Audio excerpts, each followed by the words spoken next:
하나님의 말씀은 신약성경 요한일서 5장 11절에서 13절까지 말씀입니다. 요한일서 5장 11절에서 12절, 13절까지 말씀 우리 함께 합독하겠습니다. 또 증거는 이것이니 하나님이 우리에게 영생을 주신 것과 이 생명이 그의 아들 안에 있는 그것이니라. 아들이 있는 자에게는 생명이 있고 하나님의 아들이 없는 자에게는 생명이 없느니라. 내가 하나님의 아들의 이름을 믿는 너희에게 이것을 쓰는 것은 너희로 하여금 너희에게 영생이 있음을 알게 하려 함이라. 아멘. 하나님 우리에게 영생을 주셨는데 그 아들이 우리 안에 있기 때문에 여러분과 저는 영생 속에 있다는 것입니다. 그 아들은 당연히 예수 그리스도죠.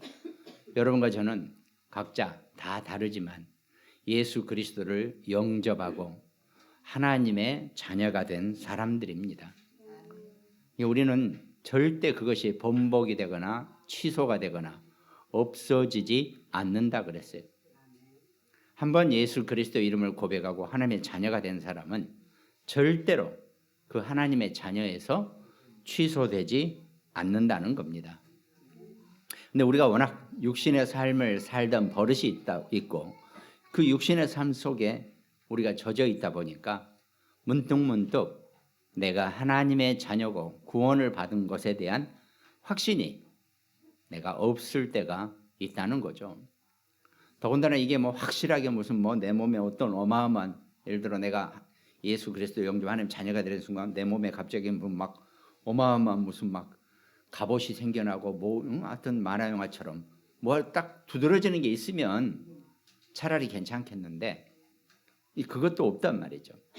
그러니까 우리가 신앙생활하면서 내가 구원을 받았는지 어쩌는지 이게 확신이 잘 안 설 때가 있어요.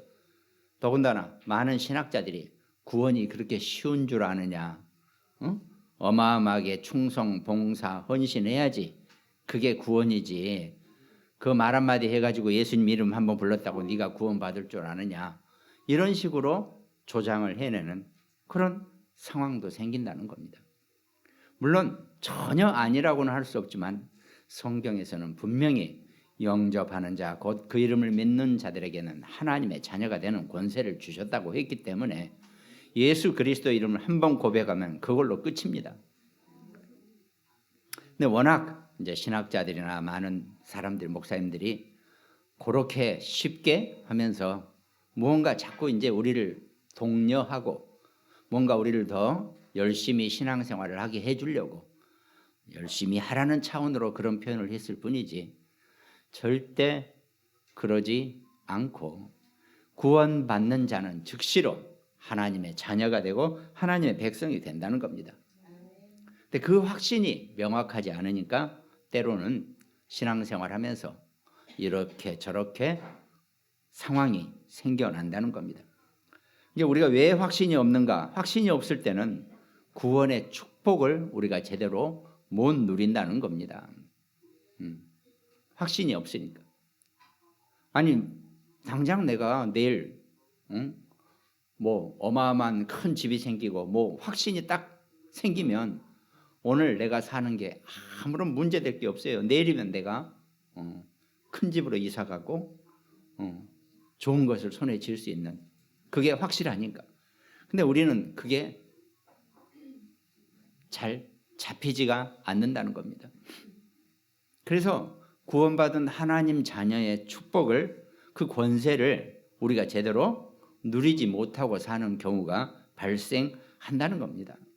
그래서 하나님이 안타까워서 자기 자녀, 자기 백성이 어마어마한 특권과 어마어마한 축복을 받았는데도 그것을 제대로 모르고 누리지 못한 게 안타까워서 계속 말씀을 주고 계신다는 겁니다. 그러니까 우리가 구원을 받아놓고도 우리 신앙생활에 힘이 없는 그런 상황이 생기기도 하고, 어떨 때는 바로 육신적으로 그냥 되돌아갔다가 또 금방 돌아오기는 합니다. 아차, 또 속았구나 하면서 돌아오기도 한단 말이죠. 사단은 그 틈을 이용해서 계속 괴계, 간계를 부려서 툭하면 우리를 건드리고 우리를 속인다는 겁니다. 그래서 사단은 우리가 마치 지 밥인 것처럼 여길 경우가 가끔 있고, 우리도 모르게 그렇게 사단의 밥처럼 행동할 경우도 간혹 생겨난다는 겁니다. 그러나 절대 못 먹을 밥이죠. 절대 우리를 건드릴 수 없다 그랬습니다. 그래서 정말 여러분과 제가 구원받고 하나님 자녀된 확신 속에 살아가기를 주님의 이름으로 축원드리겠습니다. 그럼 오늘 서론에 그럼 구원받은 자의 생명을 우리가 더 정확하게, 우리가 어떻게 구원받았는지, 구원받은 자의 우리의 생명은 어떤 생명인지 오늘 본문 말씀부터 나와 있죠. 아들이 있는 자라 그랬습니다. 아들이 있다는 얘기는 예수 그리스도를 고백하고 예수 그리스도의 성령이 우리 안에, 그러니까 우리가 예수 그리스도 이름을 고백하는 순간 그 그리스도의 성령이 우리 안에 들어오셔서 그 성령은 영생 속에 있기 때문에 우리도 똑같이 영생 속에 사는 그런 생명을 얻게 된다는 겁니다. 그래서 아들이 있는 자에게는 생명이 있고 하나님의 아들이 없는 자에게는 생명이 없느니라 분명히 나눠놨다는 거죠. 예수 그리스도 이름을 고백하고 하나님의 자녀가 된 사람은 그 아들이 우리 안에 있기 때문에 우리는 영원한 생명이 있는 거고, 그 그리스도 이름을 부르지 못하는 자들에게는 생명이 없다, 이렇게 분명히 절단을 하신 겁니다. 절대 애매한 경우가 없어요. 예수 그리스도 이름을 조금이라도 부른 경우는 즉시로 효과가 나타나게 되어 있다는 겁니다. 그러니까 고린도전서 12장 3절에도 바울이 그렇게 했죠. 그러므로 내가 너희에게 알리노니 하나님의 영으로 말하는 자는 누구든지 예수를 저주할 자라 하지 아니하고 또 성령으로 아니하고는 누구든지 예수를 주시라 할 수 없느니라 그랬습니다. 여러분과 저는 그 성령으로 말미암아 우리는 예수 그리스도를 우리의 구주로 고백할 수 있게 된다는 겁니다. 그 예수 그리스도 이름을 부르는 것만으로도 우리는 충분히 그리스도가 나의 주님이시라는 그 의미를 가지고 있다는 겁니다. 이것이 우리 신앙생활의 모든 시작이 되어진다는 겁니다. 아들이 있는 자에게는 생명이 있다.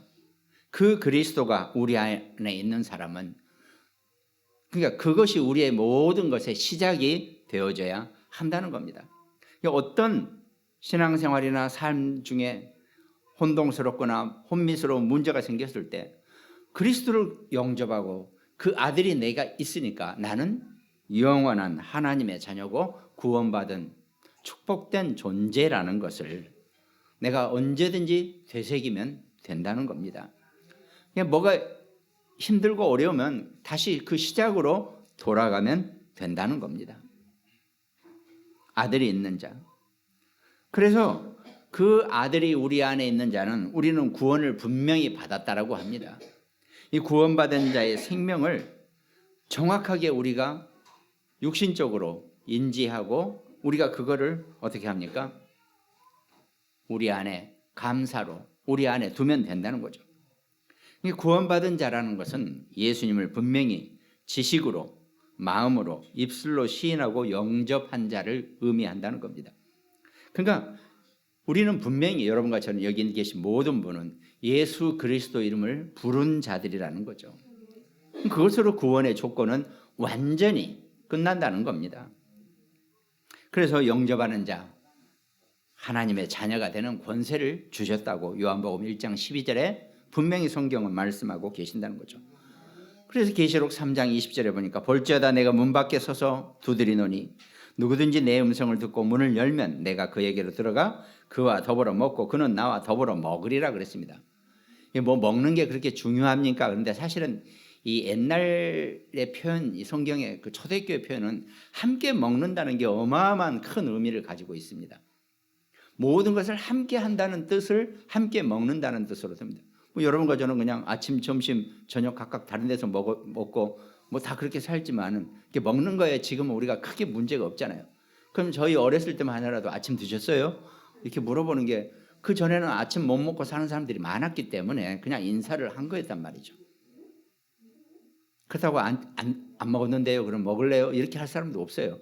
근데 먹었냐고 물어보는 것은 옛날로 갈수록 먹는 게 그만큼 중요했고, 더군다나 이 초대교회 때는 함께 먹는다는 것이 어마어마한 의미를 갖고 있다는 겁니다. 그러니까 우리가 성경 볼 때 뭐 먹고, 예수님이 꼭 우리 안에 들어가서 뭘 같이 먹는 게 뭐 얼마나 중요한, 아니에요. 함께 모든 것을 함께 한다는 사람끼리 먹는 거예요. 이게 식당이 있어가지고 거기서 몇 시에 만나, 거기서 밥 한 끼 먹고 헤어지고 이런 사이가 아니라는 겁니다. 늘 항상 함께하는 존재로서의 내가 그 안에 들어가서 나와 더불어 먹게 될 것이라고 말씀하고 계신다는 겁니다. 그러니까 우리가 성경 말씀도 조금 그 배경이나 역사적인 상황을 조금 더 알면 훨씬 우리에게 여러 가지로 내 은혜에, 내 힘에 도움이 되는 거죠. 그러니까 예수님을 우리 안에 모신 자는 내 능력과는 전혀 상관없이 그때부터 성령의 능력으로 살아나게 된다는 겁니다. 로마서 8장 2절, 이는 그리스도 예수 안에 있는 생명의 성령의 법이 죄와 사망의 법에서 너를 해방하였음이라 그랬습니다. 그러니까 여러분과 저는요, 이 땅에 태어나면서 뭔지 모르게 뭔가에 묶여 있다는 겁니다. 지금 거기에서 해방되어진다는 거예요. 예수 그리스도 이름으로 말미암아. 그래서 우리가 예수 그리스도를 성령으로 영접하는 순간 고린도전서 3장 16절, 너희는 너희가 하나님의 성전인 것과 하나님의 성령이 너희 안에 계시는 것을 알지 못하느냐 그랬습니다. 여러분과 저가 성령이 거하시는 성전이랍니다. 그래서 우리가 조금이라도, 우리는 다 그래도 나이가 들고 철을 들고 사리 판단을 할 때 예수님을 영접하고 세례도 받고 다 우리 그렇게 살았잖아요. 근데 그렇게 보다 보니까 우리 그럼 저희 애들은 어떻게 할 거냐? 그래서 부모의 의사로, 부모의 뜻으로 우리 아이도 미리 성령이 그 안에 있기를 원합니다라고 하는 차원으로 유아 세례를 다 준단 말이죠. 저 아이들은 자기의 어떤 뜻과 상관없이, 그렇지만 그것마저도 하나님이 허용하신 거라는 거죠. 쉽게 말해서 저 아이들도 하나님이 선택을 하셨기 때문에 저런 부모와, 저런이란 말은 저런 귀한 부모와 귀한 할머니 할아버지를 만났기 때문에 이게 가능한 거란 말이죠. 그러니까 그것도 하나님의 허용하심이기 때문에 이 아이들에게도 세례는 정확하게 성령의 역사로 진행되게 되어 있다는 겁니다. 그걸 우리가 분명히 알아야 한다는 거죠. 성경은 분명히 그렇게 우리에게 구원받은 자의 생명에 대해서 정확하게 말씀해 주고 계신다는 겁니다. 그런데 안타깝게도 이 구원받은 생명이 없는, 곧 저 같은 경우만 해도 40년을 불신자로 살아왔는데, 불신자는 어떤 상태가 되느냐? 생명이 없는 자라는 겁니다. 그러니까 원죄 속에 아담과 하와의 이전 상태로, 그러다 보니까 그 영이 사단이 주관하게 되어 있다 그랬죠. 요한복음 8장 44절에 너희 아비 마귀라 그랬습니다. 그러니까 우리가요, 참 말을 이렇게 잘 표현을 할 필요도 있지만 어쩔 수 없이 사실이니까. 그렇다고 불신자 친구한테 네 아비는 마귀야 이렇게 얘기해 버리면 이거 산통 다 깨지는 거죠. 이제 알고는 있어야 되죠. 저 친구 아직 마귀의 소속이다. 성경은 분명히 우리에게 그렇게 말씀하셨기 때문에. 그렇다고 우리가 현실에 살면서 너는 마귀 자식이야 이래버리면 이건 뭐 아무것도 안 되는 거죠. 왜? 그 친구도 아직 그때는 불신자였지만 그 이후로는 하나님의 자녀가 될 줄 몰라요, 우리는. 그러니까 쉽게 말해서 내가 군대 때 교회 다니는 애들만 열심히 취업했는데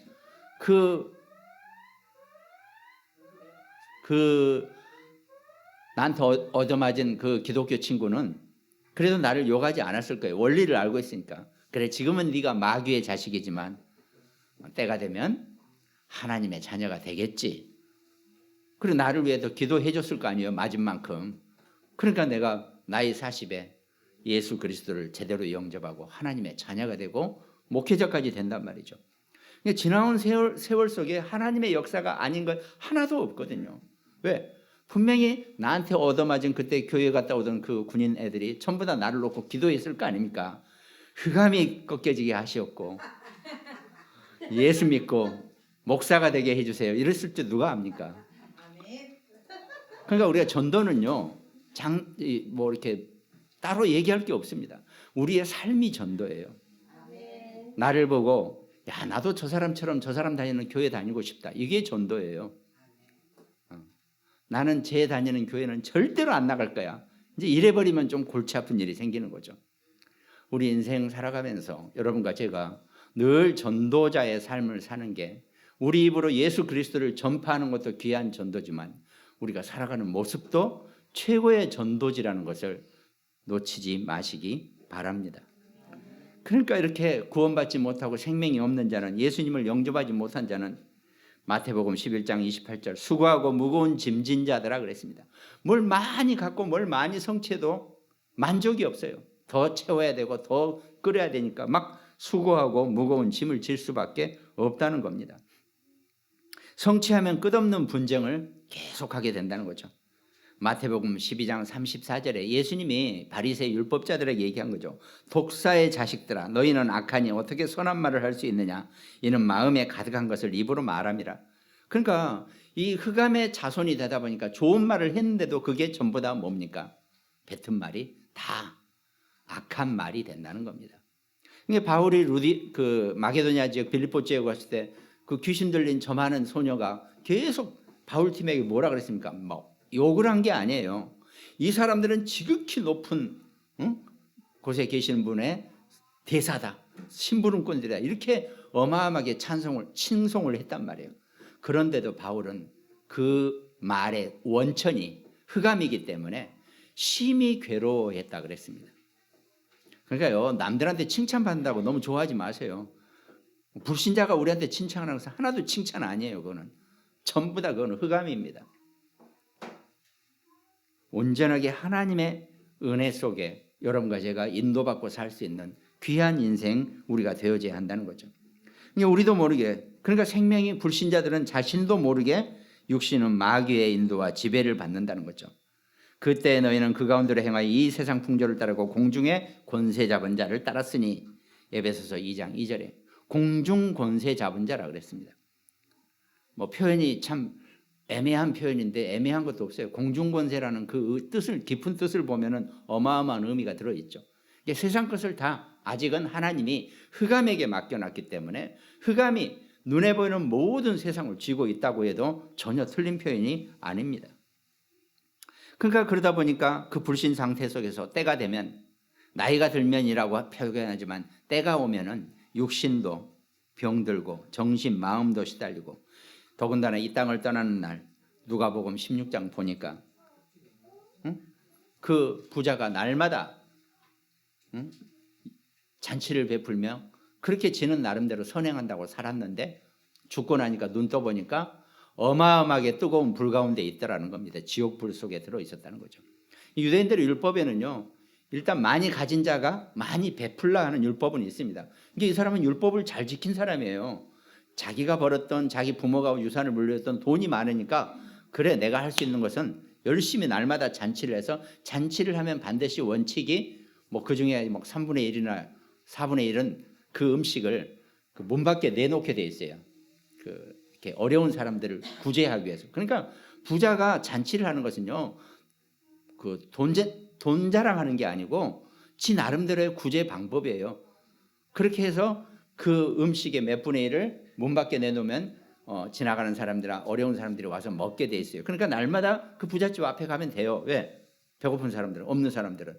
부자가 날마다 구제하느라고, 헌신하느라고 잔치를 베풀고 음식을 계속 밖에 내놨기 때문에 이런 차원이에요. 그러니까 부자는요, 율법 속에서 나름대로 자기는 최선을 다한 거예요.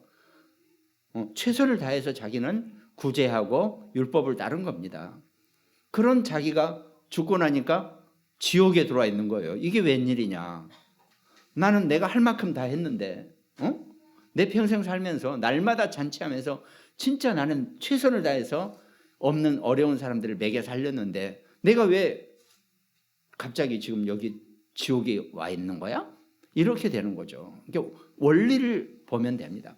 우리가 무조건 돈 많고 부자는 지옥 간다 이렇게 얘기해 버리면 이제 게임 끝, 이제 더 할 말이 없는 거예요. 그 이치가 아니에요. 이 사람은요, 율법에 자기 있는 힘을 다해서, 최선을 다해서 자기 평생 동안 돈을 쓰는 거, 돈이 있으니까 썼겠죠. 써서 구제를 한 거예요. 구제 활동을 한 겁니다. 우리가 그냥 해석이 애매하다 보니까 잔치를 날마다 벌려고, 야, 참 정신 나간 친구, 날마다 아주 허리방탕 호화방탕 이렇게 살았구나, 이렇게 우리가 욕을 할 게 아니에요.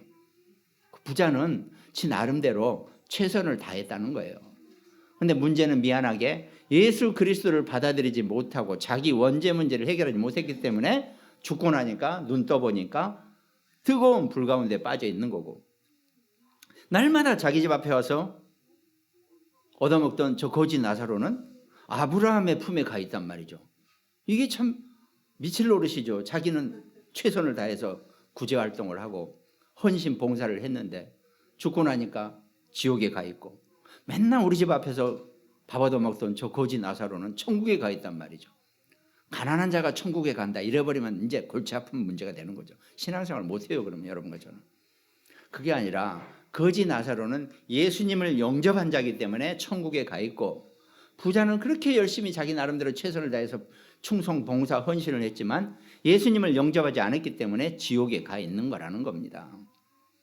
그러니까 원리를 우리가 정확하게 이해할 수 있어야 돼요. 그러니까 그런 불신 상태 속에 이 땅을 사니까 결국은 죽어서 지옥 갈 수밖에 없는, 구원받지 못한 상태로 이 땅의 삶을 끝내게 된다는 겁니다. 근데 이건요, 제가 정한 원칙도 아니고 다른 게 아니에요. 성경에 그대로 쓰여져 있는 겁니다. 아들이 있는 자에게는 생명이 있다. 생명이 있는 자는 영생을 얻고 그 영생을 얻은 자는 천국으로 가게 되어 있고, 아들이 없는 자는 생명이 없기 때문에 어쩔 수 없이 그 원죄 문제를 해결하지 못해서 지옥으로 갈 수밖에 없다라는 겁니다. 이게 원죄 문제를 해결한 자가 천국에 가고 원죄 문제를 해결하지 못한 자가 지옥에 간다는 겁니다.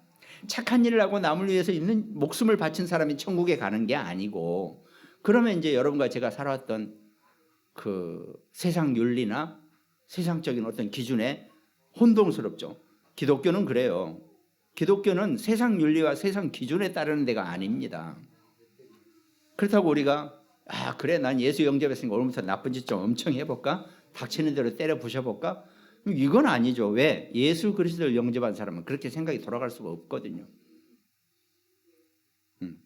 그러니까 그 기준을 정확하게 알아야 한다는 겁니다.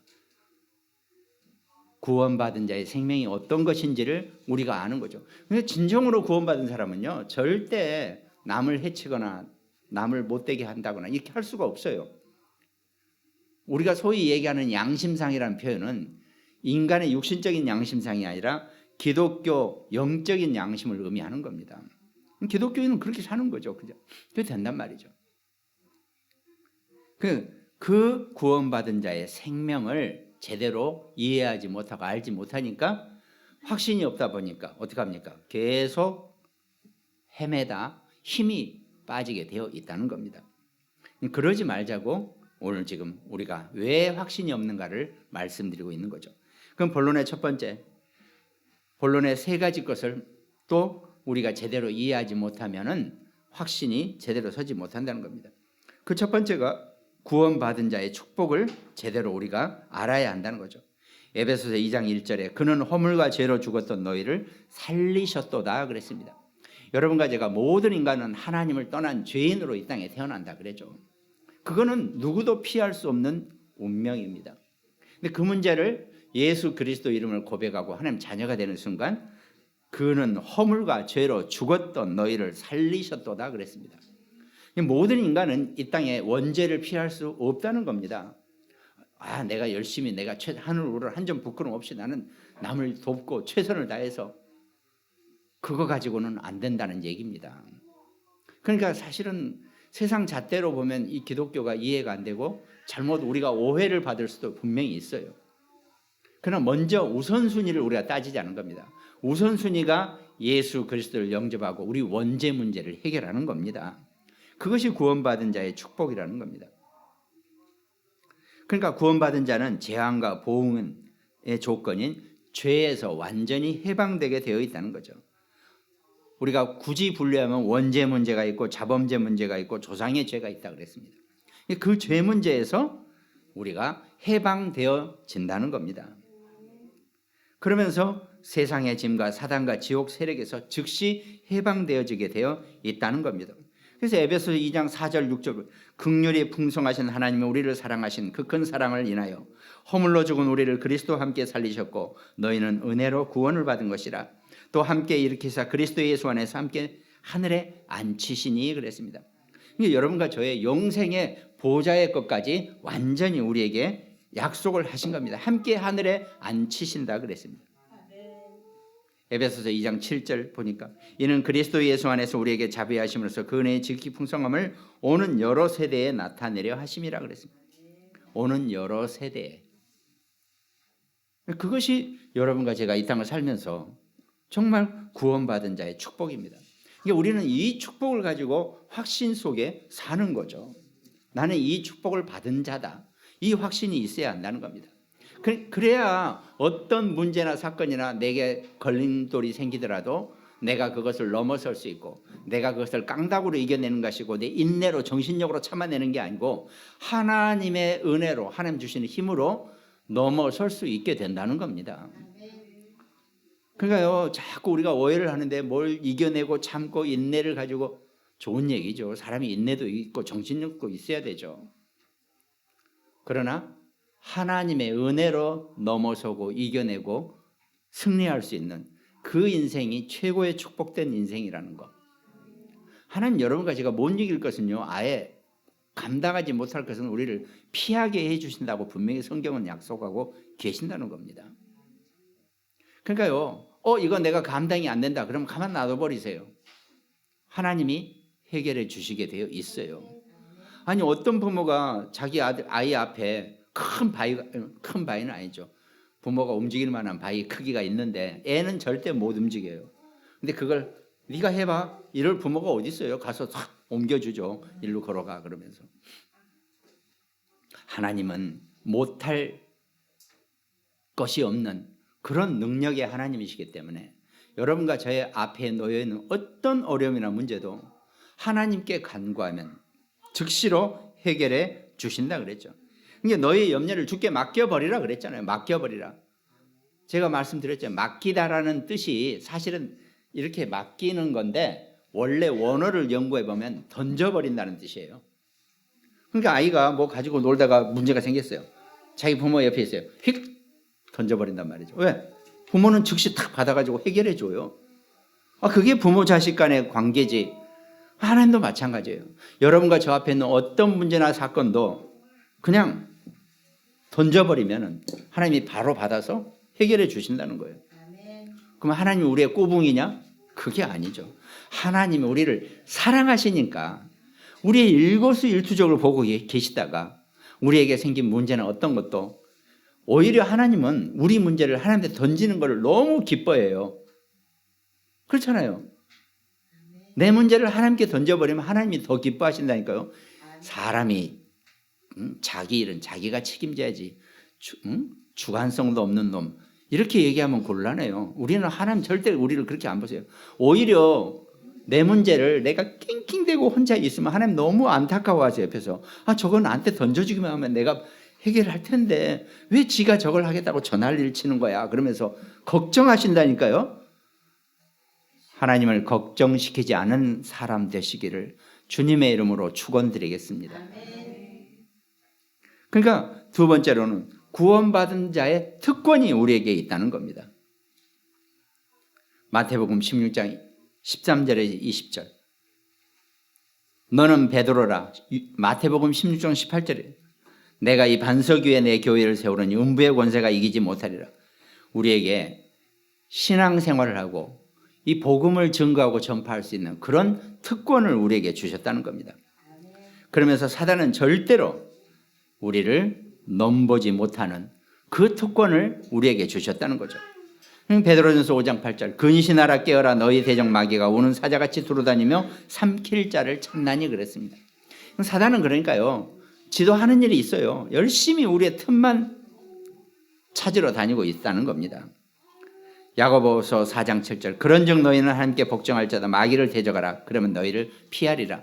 오히려 마귀는 우리가 대적해버리면 이것들이 도망가게 되어 있다는 겁니다. 에베소서 4장 27절에 틈을 주지 마라 그랬죠. 그러니까 우리가 이 땅에 살면서 싸울 것은 사단과의 싸움밖에 영적 싸움밖에 없다는 겁니다. 그 외의 것들하고는요, 그 외의 상황하고는 싸울 게 하나도 없어요. 그러면서 우리에게 기도 응답의 특권을 주셨다 그랬죠. 마태복음 16장 19절에 내가 천국 열쇠를 내게 주리니 네가 무엇이든지 땅에서도 매면 하늘에서도 매일 것이요 네가 땅에서 무엇이든지 풀면 하늘에서도 풀리리라 그랬습니다. 여러분과 저는요, 보이지 않는 천국 열쇠를 다 가지고 있다니까요. 근데 그 천국 열쇠는 기도할 때 사용되어집니다. 내가 기도할 때 그 천국 열쇠가 사용되어지고 있어요.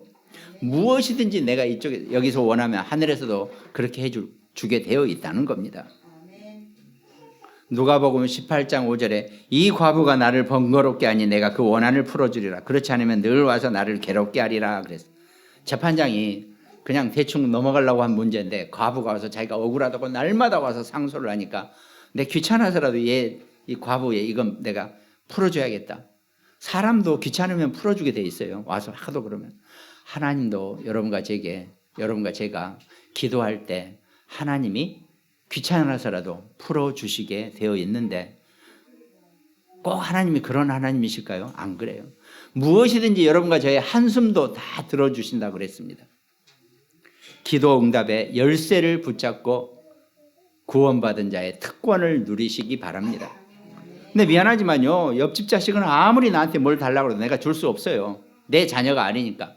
불신자는 아무리 하나님이 아니라 온갖 것에 기도해도 하나님 절대로 안 들어주신다는 겁니다. 그 원리를 알고 있으면 되죠. 그리고 세 번째가 구원받은 자의 삶의 방법을 우리가 좀 보라는 겁니다. 창세기 3장 사건은 인간의 인본주의 사건입니다. 또 창세기 6장은 네피림, 신비, 미신, 무속 사건이에요. 또 창세기 11장은 바벨탑 어마어마하게 쌓아 올리는, 결국은 그게 돈이고 모든 이 배금주의라 그러죠. 돈을 숭상하는. 그 불신자들은 이 속에 살고 있다는 겁니다. 창세기 3장, 6장, 11장 속에 사는 것이 불신자들의 상태예요. 근데 우리는 거기서 벗어났다 그랬습니다. 요한복음 14장 27절에 보니까 평안을 너희에게 끼치노니 곧 나의 평안을 너희에게 주노라. 내가 너희에게 주는 것은 세상이 주는 것과 같지 아니하리라. 너희는 마음에 근심하지도 말고 두려워하지 말라 그랬습니다. 요한일서 5장 4절에 무릇 하나님께로부터 난 자마다 세상을 이기느니라 그랬습니다. 세상은 여러분과 저를 감히 어떻게 못해요. 속지 마시고 감당할 만한 그 싸움에서 하나님 여러분과 저를 늘 보호하시고 이끌어 가신다는 거 절대 놓치지 마시기 바랍니다. 그러면서 그러면서 성도는 그 성령의 인도를 받는, 하나님이 여러분과 저를 늘 이끄시고 인도하시고 함께 하신다는 거, 이걸 우리가 알고 있으라는 거죠. 그래서 아까 제가 베드로전서 5장 7절 말씀드린 것처럼 너희 염려를 다 주께 맡기라 그랬습니다.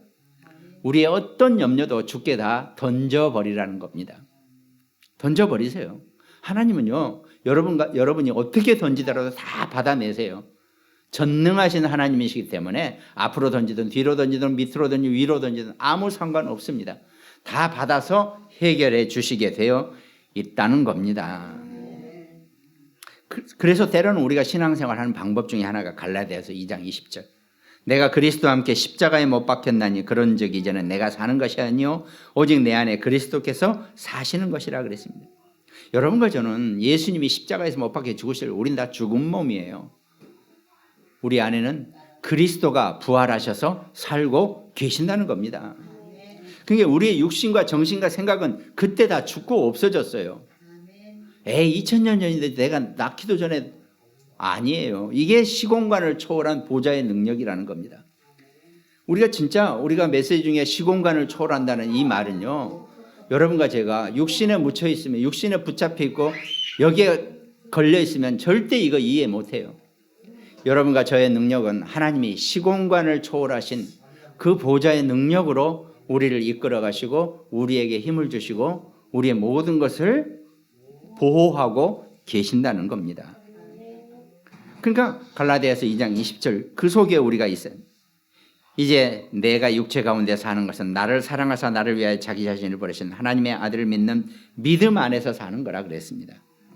그러니까 여러분과 저는 죽고 없어졌어요. 그리고 나는 그리스도를 믿는 믿음 안에서 사는 겁니다. 그게 우리의 신앙생활이 되어져야 한다는 거예요. 근데 아직 쉽지가 않죠. 늘 우리는 어떻습니까? 이 확신이 명확하지 않은 상태에서 조금씩 흔들리고 있다는 겁니다. 그 인간이기 때문에 흔들리는 거죠. 그러나 하나님은 절대로 여러분과 저를 버리지 않으시고 끝까지 함께 하신다고 약속하셨다는 겁니다. 그래서 우리가 성령의 인도를 받는 그런 구원받은 자의 삶을 살아야 한다는 거죠. 고린도 후서 5장 17절 그런즉 누구든지 그리스도 안에 있으면 새로운 피조물이라 이전 것은 지나갔으니 보라 새 것이 되었다 그랬습니다. 여러분과 저는 하나님의 피조물 그리스도의 피조물로 날마다 새 것이라는 이 약속 속에 우리가 살아가고 있다는 겁니다.